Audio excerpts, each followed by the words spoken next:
liberation just have vastly different understandings of what liberation is for. I haven't seen this much importance and attention.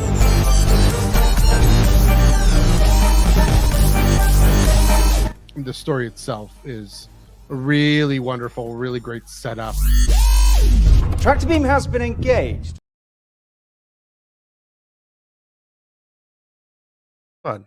There we go. Hello. Oh, I didn't mute it. Anyway, let's start that again. Hello, everyone, and welcome to the Tractor Beam Comics Reviews, your one-stop shop for in-depth commentary and discussion on this week's Star Wars comics. It is Wednesday, November 26th, 2025. It's the 48th week of comics in 2025. And as you can see, I'm flying solo because apparently, and I'm going to keep this also short. Also, I'm a little under the weather, so we'll see how long we can go here. But apparently, the folks in the United States of America, they have Thanksgiving in November. That's weird. Anyway, there we go. Oh, I can bring Chris in. Never mind. If he wants to come on, he can come on. Let me send him the link here. Hold on. Now that I'm live. Good grief. Let's see if I can do that on the fly like this. That's a good question. I don't even know how. Let's see.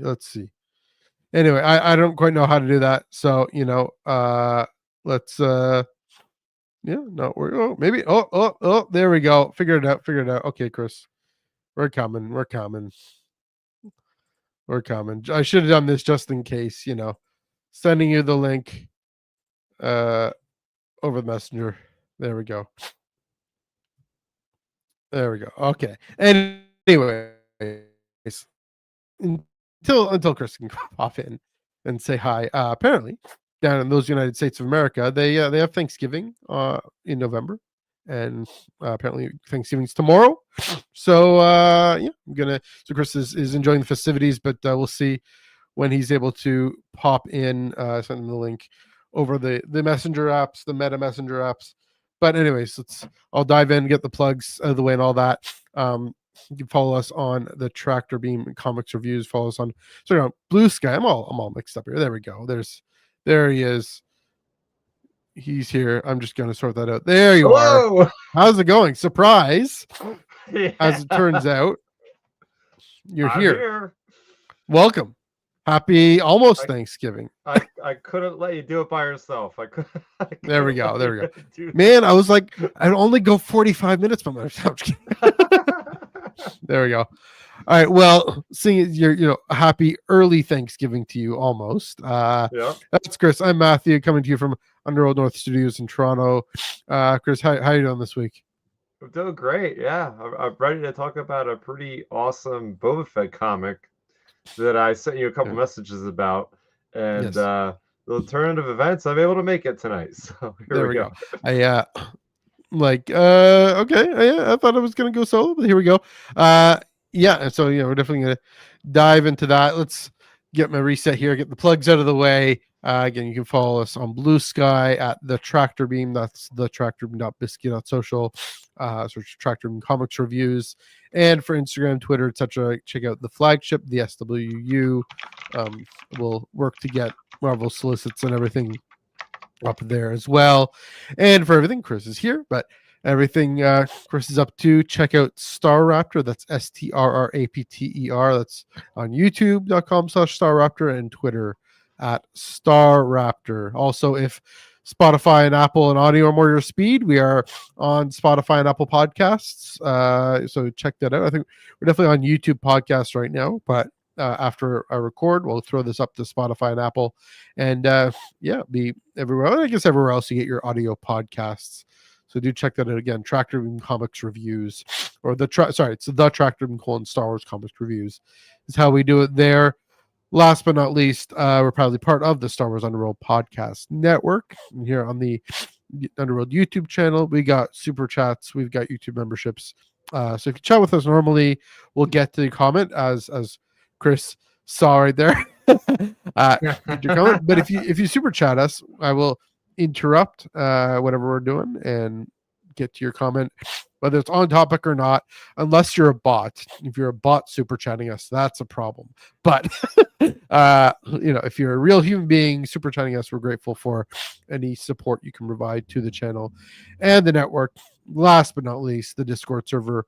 Down in the description below, you can find a link to our Discord server, the Star Wars Underworld Discord server, where we're chatting about Star Wars, talking about movie news, and the Mandalorian Grogu trailer blowing up on the internet, all that fun stuff. I believe there's also been some D&D nights and some game nights. So yeah, pop on there and ask any questions you want. Ask Joel what his favorite ice cream flavor is. Ask Ben how his voyages are wherever he's off to today. So yeah, go check that out. We got a comment here already. How are you? I'm doing fine. I'm kind of under the weather, but welcome to the Tractor Room Comics Reviews. Chris, you're good, but celebrate Thanksgiving. I know, getting to the turkey, but we're here. We're alive. We're going for it, and we're talking Boba Fett, Black, White, and Red #3, written by Ethan Sachs, art by Juan Jose Rip, and letters by VC's Joe Caramagna, cover by EM Gist. Yes, Ethan Sachs, friend of the pod. I think you can call him friend of the pod. Definitely. Yeah, at this point, Fett is out for revenge against the one bounty that's eluded him. A dangerous figure from the bounty hunter's past is back. And what is the connection to the mysterious Bomarr Monks? Featuring a no-holds-bar battle against a deadly Jaspur, or however you pronounce that. Again, these Black, Red, and Red books knocking it out of the park. Boba Fett. First I'll go to the style. That's always. Sorry, I'm definitely congested here, so we'll kind of move through this as quick as we can here. But that's okay. Yeah. Juan Jose Rip. Art and color, but there's only one color. It's the splash of red. But there's also gray and black and whatnot. But his use of it, again, it's different from the Vader and Maul ones. It's more about a vibe and a feel of kind of being hot blooded and the splashes of blood and then the fire, and it's a lot more organic in style, which gets at, I think, kind of the way Boba Fett's fighting style is very quick and very agile and very mobile and all these other synonyms. So that really was, again, another really fascinating look, literally visually. The thing there's two things that really, in terms of the story and the kind of the world building, really stood out to me. First of all, I got to talk about the concept of the Bomarr Monks. So first of all, correct me if I'm wrong, Chris, but canon hasn't done anything with Bomarr Monks at all. We don't know anything about them. We got Tales from Vader's Castle. Yeah, I think we had an issue about they're all kept in this place in Jabba's palace, all the brains and whatnot, somewhere there. Because Jabba's palace used to be like a Bomarr monk. It was crawling around there. That's right. Yeah, that's right. But otherwise, we don't have much of them at all. And so here we not really get Bomarr Monks. We get this heretical sect of them who turns out there are these criminals who are all, I'm going to ascend and escape any kind of punishment or judgment. I'm just going to hang out in my brain for all eternity, just the way the Bomarr Monks do. But, that they're going to try and escape justice. And here we see Boba Fett. This is the second thing that really stood out to me is, we keep on wondering what is motivating this character through, just through all the stories we get of him, lots of legend stories. He's just, a simple man trying to make his way in the galaxy, or he's got a score to settle, or he's just got a, just got a bounty to fill. Right. Yeah. Here, I think, Ethan getting these flashbacks into Clone Wars, maybe just after the Clone Wars, maybe kind of around there, shortly after, while his father's death is still fresh. You have this this character, is Vondar, I think his name, taunting him, saying, "Your father would be ashamed of you. You'd be disappointed in you." Kind of this Drydak, and that auditory cue of the Drydak. That's how he knows that in that main droid there is this Vondar character that he's trying to get revenge, and obviously he's not out for revenge for the actual bounty that went dormant a long time ago. I think he's out for revenge because this character looked down on him, didn't expect anything of him, and especially compared him to his father. And so I think what Boba Fett is now driven by, this is looking behind the curtain of what motivates this character is first of all, his own reputation, which isn't so much of a motivation anymore, because we see he shows up and one of the people there's like, oh no, it's Boba Fett, we gotta go, he's gonna kill us all. But also his reputation in comparison to his father's. He wants to make the memory of his father proud, his sense that his father would be proud, and anyone who maybe doubts that doesn't know what's coming for them. So really, again, this book went deep again. Exciting. The lore with these monks, this whole idea. I want to see this concept explored more. Sure. About these, kind of these different mystical beliefs that may or may not have to do with the Force at all. I don't think this one really does, but this belief in this afterlife, that you can just live in this bodiless existence and eluding crime and eluding consequences. But I love how it turns out for someone, if those consequences involve getting on Boba Fett's bad side because you didn't believe he'd turn up anything, and compared him to his father and all that, you're not going to escape those consequences. You are going to face them. So again, really digging in, Ethan really doing what he does best, I think, in Star Wars overall, of digging into these bounty hunter underworld characters and what really drives them, what really motivates them. And want to keep on giving this guy work, not just because he's a friend of the pod, but because he does a great job with the stories that he's taking on done as well. I know he can branch out. Of course, whenever that Poe Dameron number 4 comes out, Cobra number 4 comes out, we'll see that he can branch out, but definitely clearly in his wheelhouse with this comic book. So that's what I've got. Again, I'm kind of congested, so I don't want to take up too much time. We also got to talk about Marvel solicits, February solicits. But what are your thoughts on Boba Fett Black, White, and Red number 3? Oh, this is a comic book, Matthew. This is a straight up Star Wars action comic book. I mean, I love these opening sequences of these comics that we've been getting for the Black, White, and Red. It's like, the fear of the Boba Fett coming for him, and it's like they're like, shut that blast door, door, breaks open, Boba Fett's silhouette is there. It's like, we're here, this is great. And something that stood out for me really on this one with Ethan Sachs and the team here is like they really showcased off Boba Fett's gadgets and whatnot, whether it be the knee rockets or the whistling bird type of things, or his blasters, or just his martial combat with melee moves and the jetpack, like the whipcord. It literally, I think every possible gadget he has, he was able to use at his disposal in some degree in this comic book, which is, I mean, that's why we love Boba Fett, isn't it? It's like his mystique, but it's also like all these cool weapons that he has. So I think right off the rip, I was like, this is really a mastering of this character that we love so much, Yeah, I mean, even have we ever seen him get the ship and remote fly the ship to shoot down a building? Okay, we have seen that. I think it might have been in one of the other Black, White, and Reds. Actually. Maybe. But I think that's the thing that goes back to Legends is the beck and call, as they call it. I think Lando had one on the Lady Luck in Legends, but really cool concept there is we talk about his gadgets, but you can't talk about Boba Fett without the Slave One. So I love the inclusion of that at that pivotal moment there. Or whatever that chip is called. Whatever it is anymore. Yeah.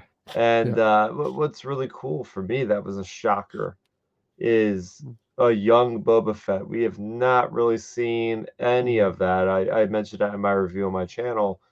It's like the last time we've gotten anything with him was like two stories really at that age. It's like we got the one on the train in the Clone Wars, and then there was that unfinished Clone Wars arc that got put into Dark Disciple, where there was a moment where Boba Fett was with his little gang of bounty hunters, and that's really the last we've seen of him.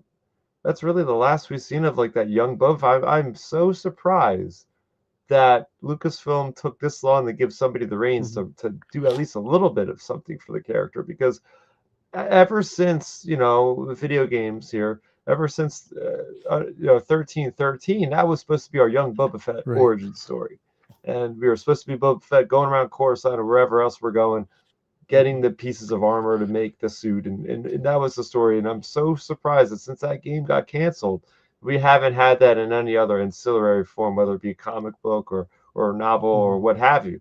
So I'm happy that Ethan Sachs was given the keys to the kingdom to do that. Maybe this could be like a semi backdoor pilot for him to write a young Boba Fett story, because that's really cool. And the armor design is nice, because I think that probably was like Macquarie concept art for Boba Fett at some point. But I know for fans of Star Wars Rebels out there, I thought it was Ketsu Yanu. I'll be honest with you. Yeah. I thought it was her. That's why it looks I was familiar. like, oh, that's cool, because I would have been fine with that too, because we really don't have any stories about her either.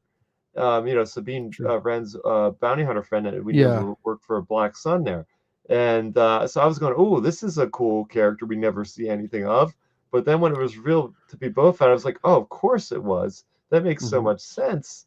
But getting to see him at that point, having that confidence and that brashness, but also the rookie sense of like, yeah, he got himself in a little bit too deep there with all the mercenaries. And by the way, I do love all the various amounts of aliens that were illustrated in here, whether it be the Grands or all Nikto, whatever. Like, there is so many different wonderful aliens in there, which I always love when it comes to these criminal Star Wars stories. But yeah, I mean, it's just really good stuff. Harkening back, as you mentioned, with the ties to Jango Fett. I mean, it was recently revealed in the book of Boba Fett, or was it The Mandalorian season 2, when he's like, "Oh, my father, Jango Fett, blah blah blah," and like you get to see more of that kind of with this story, where it's like, yeah, he's trying, like you were saying. That's what I was thinking about exactly too. Is like he's trying to have that pride of he wants his father to be proud if he was looking down on him. He's bringing up the legacy. He doesn't want to squander that. And the idea of the Bomarr Monks is a whole nother thing. I think we both are on the same page with it. Whether it be the young Boba Fett or the exploration of more Bomarr Monk lore, I'm like, oh, this is so cool. And seeing Boba Fett is such a comic book story. We're seeing Boba Fett fighting off of like dozens of these Bomarr Monks, and he's really like just trying to survive. It's a knuckle beat down battle where he is not really on top at some points, and without Slave One, he would be a goner. So that shows you something that's really cool that only really happens in comic books, but that's what the medium is for. So I think that the story was very effective with the double timelines, getting to the end there, going to this. Yeah, I never lose on a bounty. This is how far I'll go. But as you mentioned, I think that does make a lot of sense. Like he felt offended by this freaking guy, and he just wanted to get his revenge. So this freaking guy, fracking guy. Battlestar Galactica. There we go.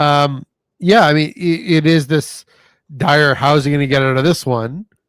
Even though, he's Boba Fett now. He's not just the pipsqueak Boba Fett. He's Boba Fett, but still, he's surrounded by these hundreds of sketchy. What I call the title? Sketchy monk brains. And how do you get out of this? He has the beck and call. Right, he has the ship. Come in. I will say, I think the armor. I'll show you. Fancy new iPad here. So here's this is also. I think this is my. This is one of my panel of the week, but I will say this armor, it is what we first see him in the Clone Wars. Let me show. This is from the Wikipedia has that there. So I think that's in Clone Wars. Or no, is it? Yeah. I don't know what's that saying there. Yeah. So that they did look familiar. Maybe Ketsu, whatever her name is, picks that up. I don't know. But yeah, so great nod. I mean, so maybe here's what I'm thinking is I'm gonna take my prequelist hat off and then I'm gonna put it back on. So watch this. So I think the reason it's taken so long is because people didn't like the whole Attack of the Clones backstory. Oh, that's Boba Fett's backstory. And it's not that they didn't like the backstory itself necessarily. It's that they wanted to keep the mystery alive. And they wanted to, probably similar to Vader and Anakin and all that, right? They're like, oh, I don't want to know. It ruins his kind of quiet, silent mystique to know what's behind the curtain, like I said. And now, though, with put my prequelist hat back on. Now that the prequelists have won by just through the test of time, Attack of the Clones just being part of what we're familiar with in terms of the Star Wars story. Therefore, we're already familiar with who this character Boba Fett is. And so, yeah, you see in Book of Boba Fett, for example, you see in other places where they're leaning into his clone identity more, right? That moment where they're about to go into the Imperial in the Mandalorian. Was it the Mandalorian or Book of Boba Fett? I think it's the Mandalorian. Where they're going to the Imperial facility. Oh yeah. And there's like, might look a little familiar. And obviously, and you don't need to explain it. We all know what he means, right? We know he's going to look like a clone because he's a clone. But maybe in 2005 they would have explained it because people weren't still immediately thinking, oh, why? Oh, right. Even the last vestige of this, I think, it's a bit of a tangent, I guess, but the last vestige of this was the from a certain point of view, and John Hamm in the audiobook does an incredible job narrating this story.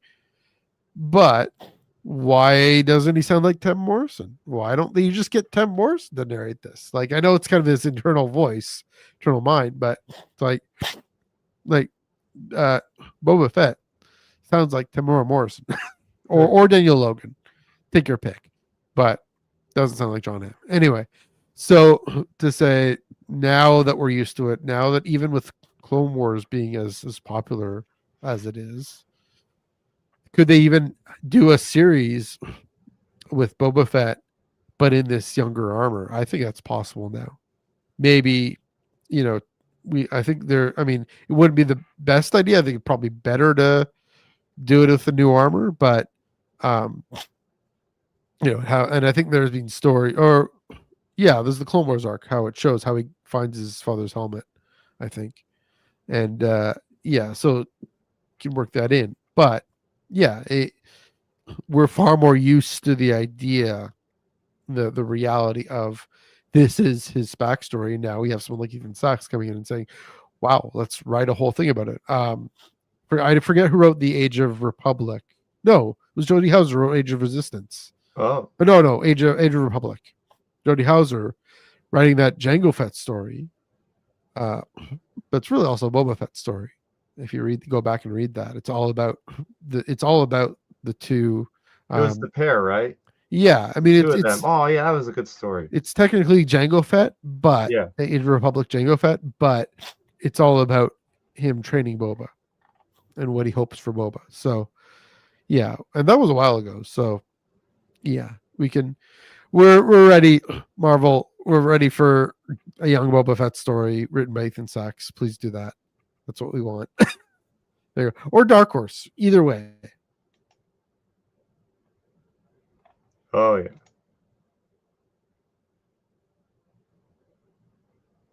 Looked out.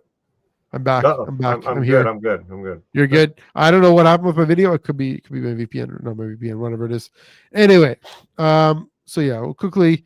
Yeah, my nostrils are starting to clog up again, as you can hear. So I'm gonna TMI on the internet talking about my sickness. Here we go. Let's dive in relatively quickly. So yeah. Marvel's February solicits did come out. We'll go through what's on them that we kind of expected, and then what's not on them, what we kind of expected. First off, just being excited here for Jar Jar #1 or the Yeah. one shot. That's coming out February 11th. And of course, we got Ahmed Best and Mark Guggenheim, Kieran McGowan, Laura Braga. We knew that. Got the description. I don't know if we got the description before, but here we have it here. Jar Jar faces the consequences of giving emergency powers to Chancellor Palpatine. Speaking of Attack of the Clones. Oh. Yeah. That's exciting. So this is great. So Jar Jar faces the consequences of it. What pivotal role does Jar Jar play in the formation of the Rebel Alliance? What? Darn right. That's in the solicits. That's it. That's huge. Okay. And it's Ahmed Best and Mark Guggenheim, and I get the feeling that this is a story Ahmed's wanted to tell for a long time. And like I said before, I think with the when this was first announced, I think in New York, right? That I think you well, I don't know if you were in the room for that. You slept in. You're never gonna hear the end of that. But yeah, that if there's anyone who wants to take a more serious look at Jar Jar Binks, it's Ahmed Best. And yeah, that whole thing that like, oh, he was such set up. Why he's so complicit in the Empire. Here it looks like he's grappling with that. The fact that he gives these emergency powers to Palpatine to raise this grand army of the Republic. And so we're getting a sense of what does he do? He, takes a good look into his conscience and says, I need to help a Responda. Okie day, so yeah, I agree. That's huge. I mean, how do you react to what's your thought for that one? Yeah, I mean, it's cool that it's a one shot. I would expect it's probably almost like a double issue, probably. I don't think so. I think it's only 32 pages. Well, I think it's 32 pages. Yeah. Well, does that count like the ads? Because usually there are 22. Let me check an issue and a half kind of size on that one. Yeah, it's a little longer. Let me say. Good. The solicits do have it. Do you say that? So I mean, I'm looking forward. Now, is Keller and Beck going to be in this as well? I don't think so. I think he's just on the cover. I thought I remember hearing about Keller and Beck, but he's on the cover. He is. So I don't know. Or he's on the variant cover. But I feel like he's in there because that'd be cool to see those two interact. Yeah, maybe. Again, he's on a variant cover. I don't think he's on a main cover. I could dig into the solicits there too. Yeah, it's 32 pages. I'm excited for this. Jar Jar Binks does not get a lot of love, and I think the last big canonical entry we've seen him in was maybe the Aftermath Empire's End interlude, where he was kind of played off as a joke, unfortunately, where it was like, he's just like a kid jester, and he's blah blah blah, and it's kind of sad. So hopefully this is a little bit more upbeat, and it sounds like it will, because it'll be cool to spin it so like he made a mistake of doing that with the Chancellor, but he did play a role in the formation of the rebellion, which overthrew the Empire eventually. So that could be a nice little breadcrumb there. Yeah, again, a more serious story involving Jar Jar, because he's a more serious character, believe it or not, folks. So 32 pages. I guess so. It's the Star Wars number 10. It's also 32 pages. I don't know what that means, but that also is there. That's coming out February 18th. And here's the big news there. It's called The Final Confrontation, and the description goes into. I won't read it all, but just Luke, Han, Rin, and then a guy facing Reno Skur. Kind of could predict that too. Yeah. And they'll tag the New Republic forces stand on the brink of war. Will the brief peace be lost forever? And the big news there, of course, the final confrontation. I don't expect to see Star Wars number 11 in the March solicits when they come in. But what do you think of this one? Yeah, it's unfortunate we expected. I mean, I wanted to see this era of Star Wars go for a lot longer. We've been speculating. It's like Lucasfilm just wanted to pull the plug because they're just afraid of crossing streams with Mandoverse. What's happening here? I don't want to talk too much about spoilers for this issue with the description, but I think overall, looking at it, how these two issues, one of them is a one shot, so it won't continue. One of them is ending. So where does that leave us for March? That's where I'm concerned. We've never been in a situation, to my knowledge, going into a month knowing not one single comic from Marvel's. It's very odd, and they're doing these 10-issue runs, which is the more briefer, like, oh, let's make this impactful. Let's not let it run it's too long in the tooth for too long. But man, I mean, unless they're going to announce like a whole, it's going to go one of two ways. Either they're going to announce a new mini series for like 10 issues, and they'll just have a single issue, or what I'm hoping is, boom, they just blow the doors off the barnhouse and they just say, we have 3 new concurrent ongoing series that are all starting in March, and it's going to blow our minds, and it's going to be interconnected like a whole nother era where they're playing it with multiple stories, multiple authors, and that'd be great. I don't expect that'll happen, but I'm hoping for something. You never know. We know there will never not be Star Wars comics, right? We know the Splash Page guys shared a YouTube podcast of an artist that's now exclusive with Marvel talking about Star Wars and the things in the pipe. So yeah, we don't know, because we know Legacy Vader's ending in January, and that's kind of the third bit of news item that on April 1st, Legacy Vader the Legacy Vader Volume 2 is coming out. The Reign of Kylo Ren Volume 2, and that'll collect issues 7 to 12. So that's the collected edition. Number 12 comes out in January. Number 11 comes out next week, so comes out in December. But so that's it's true. We don't know. One thing we do know, interestingly though, is this is one show and tell I'll show. This is the connecting variant covers of the Jar Jar and Star Wars by Torrin Clark. So usually they do have a whole run of Black History Month. Wow. This is only 2 comics, so why not make it a connecting cover? And yeah, that's really cool. I mean, that's like, I'll pick these up. I'll pick these variants up. You got the gamut here. I'm trying to tell who's who so much. You got Keeve, you got Keller in there, you got a bunch of folks. So is that Santa Staros, I think, maybe? Yeah. What strikes me the most on this is Lula Talasolo is the rightmost character there on that. That's Lula. Okay. That's the first time we're seeing her in like a more of a live action realistic rendition. And an adult too. As an adult. Like, that's pretty freaking awesome. Are you sure that's Lula? Yeah. I mean, but she's not a Jedi anymore. Lightsaber. She's not a Jedi anymore. I don't know, maybe. Or maybe it's Lula before she. I don't know. And then we have. They even got Sarah Jenda from the Jedi Survivor. And that's Seer. That's who that is. Okay, that makes sense. Yeah, that's pretty awesome. I like that. Cool. The costume looks sick too, like that. So that's cool. I might have to pick this up as well. So this will be both the Jar Jar one shot and the Star Wars number 10. Oh, okay. Is what this will be. So these are the connecting variants. I'm a sucker for connecting variants, but especially to celebrate Black History Month. And it makes me think, I'm glad On My Best is getting his character in there. He's Killer Bex on this cover and the variant. But yeah, Ahmed, he's an icon. Star Wars, full stop. I'd like to think, wonder if he thinks he's a black icon in Star Wars and in pop culture.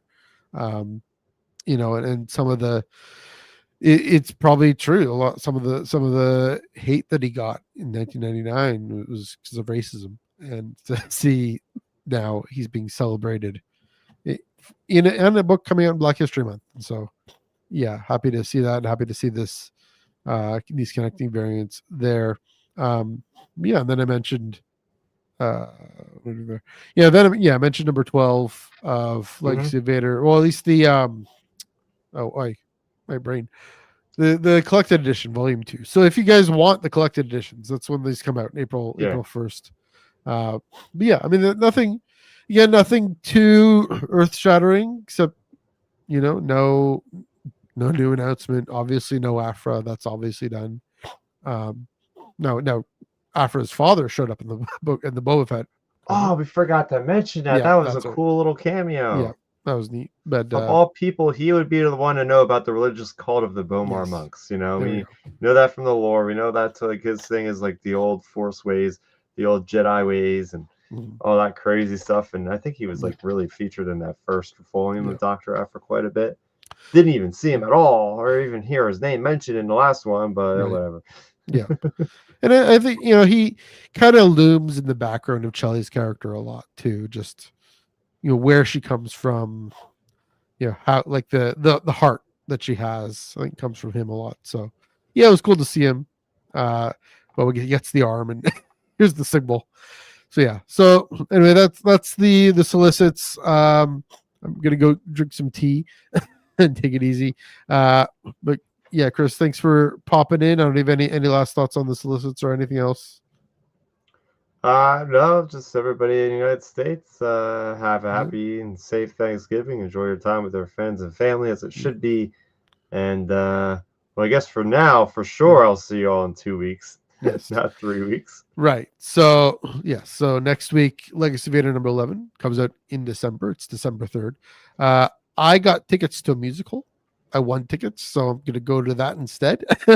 And yeah, we'll come back. Be right back at you this December 10th for the comics that come out that day and catching up and moving some things around. But that'll be a fun night. Yeah, looking forward to. I think that's the one with the cover of Kylo Ren putting on Vader's helmet. Yep. Which I mean, I guess it's a different helmet, or it could be Vision. It's probably Vision. Come to think of it, I'm looking forward to whatever that's about. I mean, I'm guessing that's what you're looking forward to too. Yeah, that was a crazy ending. Last one where he's in that meditation chamber, getting like scarred in real life. Yeah. It's like, wait, what is happening in his mind that's relating to his physical being? That's crazy. Yeah. And that hooded, dark robed figure, who is that? You know, so many questions. So yes, we will get answers, but then we'll talk about them in 2 weeks' time. So come back for that.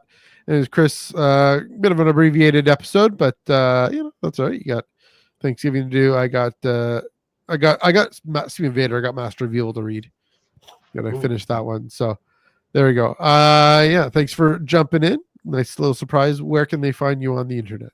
Yeah, youtube.com/StarRaptor is where I put all of my comic book reviews, do my podcast that are in transmission. You can find my thoughts up to the minute on twitter.com/StarRaptor. Follow my video game logging of this year, as well as just random thoughts on Star Wars. There you go. Nice. Yeah, you can find my personal Instagram, NEUG1138. It's also my threads in Blue Sky. Personal Twitter, NEUG485. And this past Monday on the Iron Cannon podcast, what did we talk about? We talked about, oh man, I got cold brain fog is what's happened there. Yeah, we talked about prophecy. That's what we talked about. And kind of prediction, but also how it expresses distress in the moment and longing and change and all that. So talked about that this coming week. We're oddly enough, we're doing kind of our 2026 preview, but in a different angle, saying what are the good on ramps coming up, how to get into canon, Star Wars canon in 2026. So check that out right here on the Underworld YouTube channel. This Monday at 5:30 p.m. Pacific, 8:30 p.m. Eastern. And then not next Wednesday, but 2 Wednesdays from now will be the Tractor Beam Comics reviews. The next 2 Mondays from now will be a review of Master of Evil. So check that out as well. Chris, thanks for popping in. Have a happy Thanksgiving. Happy American Thanksgiving, I should say. Eat enough turkey for the both of us. And see you in 2 weeks. Happy reading.